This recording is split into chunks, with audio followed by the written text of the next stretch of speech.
Greetings from downtown Cleveland, Ohio. Today is Thursday, September 18th, 2025. It's 7:47 a.m. and 58 degrees Fahrenheit. We're outside of the Huntington Convention Center of Cleveland, and in the beginning of August they installed the new Superman Plaza, and we're going to go ahead and take a look at the little cool statues and decorative homages to Superman that they've installed. They also have the little diagram here that gives some of the background. The Siegel and Schuster Superman Plaza, where the legend began in Cleveland's Glenville neighborhood during the early 1930s. Siegel and Schuster changed the world forever by creating the first superhero, Superman. And then it goes on to talk about some of the relative neighborhoods. You got Public Square, Siegel and Schuster growing up in Glenville, the proximity to University Circle, and some of the areas that you can find these places, like Siegel's home in Glenville, Glenville High School, which is where they attended and worked on the school newspaper. Schuster's home also in Glenville. Let's see what some of these are. Number 4, Super Streets. In 2009, the city allowed streets near Siegel and Schuster's home in Glenville to bear the names honoring Siegel, Schuster, and the street that connects it to Lois Lane. Number 5, there's a Superman plaque. Probably one of those maybe Ohio historical symbols. You got the Cleveland School of Art. That's where Schuster took the art classes he could afford. That one's in University Circle, as is the Schuster Studio, where they helped illustrate some of the Superman stories for comics and newspapers. The Commodore Hotel says the apartment home of Siegel and his wife, who was the model for Lois Lane. Oh, interesting.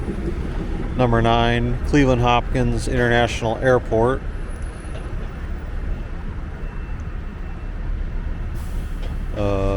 Trying to think what the significance of that one is. So it says they erected the popular Welcome to Cleveland display in the baggage claim area. I know I've seen, some Welcome to Cleveland things. I have to figure out next time I'm there what exactly they're referencing. And in Public Square, downtown Cleveland area, you got the Cleveland Public Library, Terminal Tower, and the new plaza here. So you can go ahead and take a look.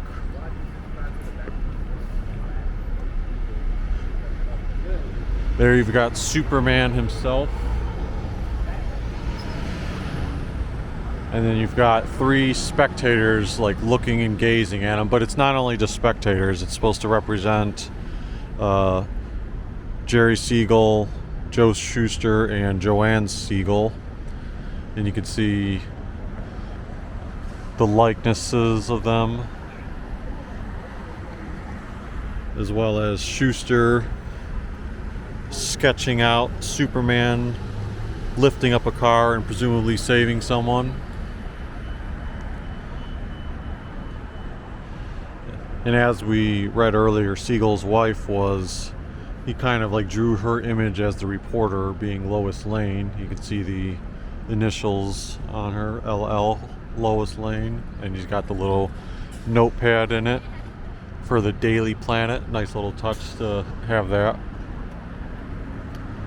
Then you've got the telephone booth here, where he often will change into his alter ego. Hello, this is the operator. Is that you, Clark? Hello? He got his glasses, the Cleveland Evening News Press hat, socks, CK for Clark Kent, the pants, other sock, the shoes, and the little jacket. And the phone a little bit off the hook to kind of represent the chaos taking place. And then Superman himself. I'm not sure if we'll get the best angle. I may have to go down a little bit to see him. There he is, upward angle. Soaring above the Cleveland sky. You can see Key Tower in the background. If I back up a little bit, I may have to go at a different angle. But you can kind of see if I'm further back how you can capture Terminal Tower there as well.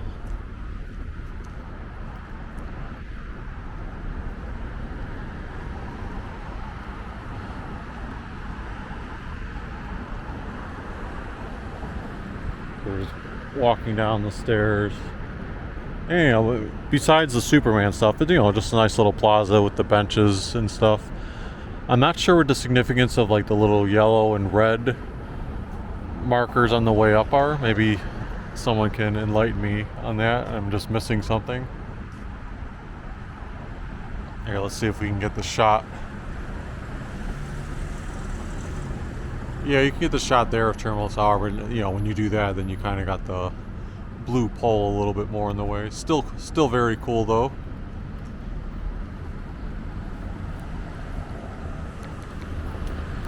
And it's always nice when they have these type of things, because now you think like anyone, you know, locals are going to appreciate it. I think it's really cool. And then anyone who's a visitor to the downtown Cleveland, this is just another one of the many things you can add to the list. Like, hey, you know, be sure to go check out the Superman Plaza.